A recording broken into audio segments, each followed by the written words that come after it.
मैं एक कहानी सुना रहा था उस दिन राजौरी गार्डन में, और वो कहानी है बड़े जबरदस्त एक आदमी की जो बहुत दानी था। उसका नाम था दानचंद।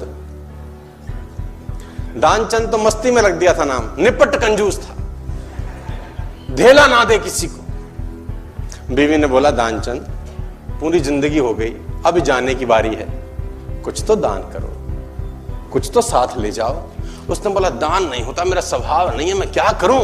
उसने बोला गंगा ही नहाओ, कुछ तो धुलेंगे। तो घर से 12 किलोमीटर दूर गंगा जी।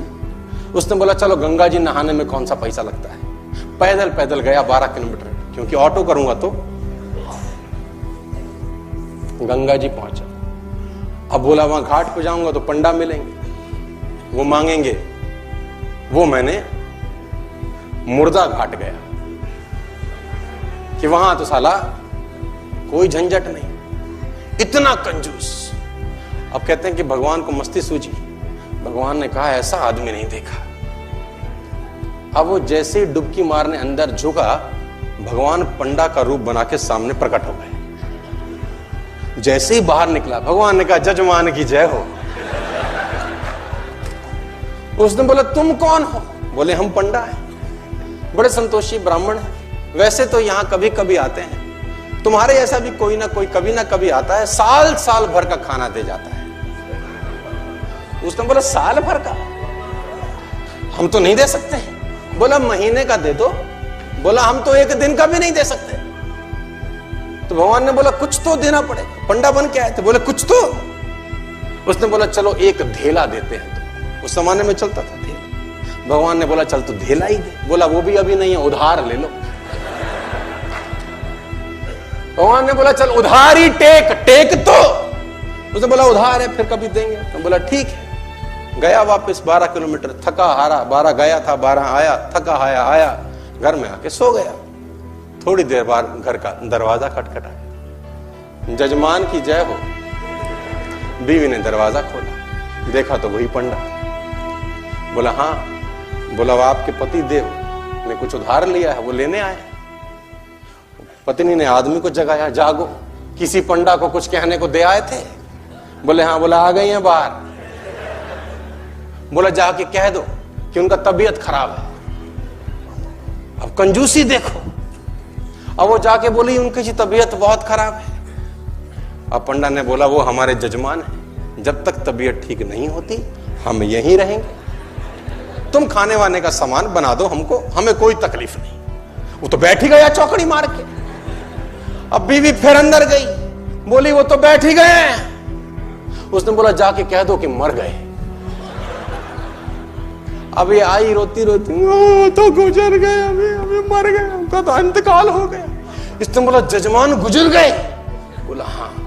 बोला तुम कहां गांव में जाके अकेली औरत खबर परोगी, हम खुद ही खबर कर देते हैं। बाहर गए, और जब तक तो वो रोकती तब तक तो बताए सबको कि दानचंद गुजर गया।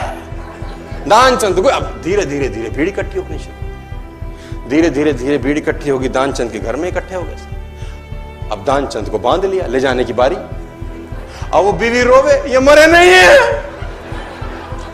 लोगों ने बोला ये तुम्हारा मोह है, ऐसा तुम्हारा मोह है, सबको होता है। और वो कम वक्त भी बंध गया, सांस रोके बैठा है। अब उसको ले जाने लगे, राम नाम सत्य है, और वो भी चल पड़ा। इतना निपट कंजूस, चिता पे रख दिया। भगवान ने बोला दुनिया हमसे हारती है, हम इससे हार गए।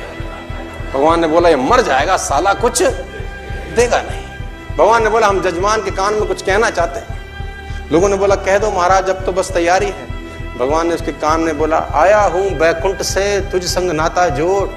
मैं बैकुंठ से आया हूं, तेरे संग नाता हमने जोड़ा है, हम भगवान है, आंखें खोल। इसको लगा अरे वाह वाह, ये तो खुद भगवान आ गए। जैसी आंखें खोली, देखा सामने वही पंडा, फिर आंखें बंद कर ली।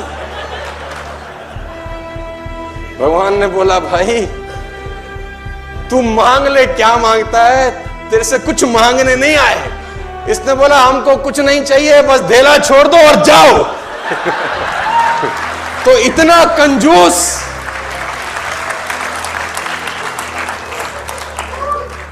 कंजूस बाप को मरती हुई हालत में देखकर बेटे ने बुलवा लिया और 2 गुना बड़ा कफन सिलवा लिया। कंजूस बाप को मरती हुई हालत में देखकर बेटे ने बुलवा लिया और 2 गुना बड़ा कफन सिलवा लिया कि बाप ने जिंदगी बड़ा दर्द सहा, ना ठीक से पहना ना ठीक से खाया, अब कम से कम मन भर के उड़ा तो सकूंगा कफन। कहते हैं कान में पड़ते ही बेटे की बात बापूजी ने खोली धीरे से आंख, बोले बेटे ठीक नहीं है तेरी मर्जी, क्यों करता है फिजूल खर्ची। इस कफन के आधे कपड़े से मेरी लाश ढकना, आधा संभाल के रखना, कपड़ा है रखा रहेगा, खराब नहीं जाएगा, तू जब मरेगा तेरे काम आएगा। इतनी कंजूसी।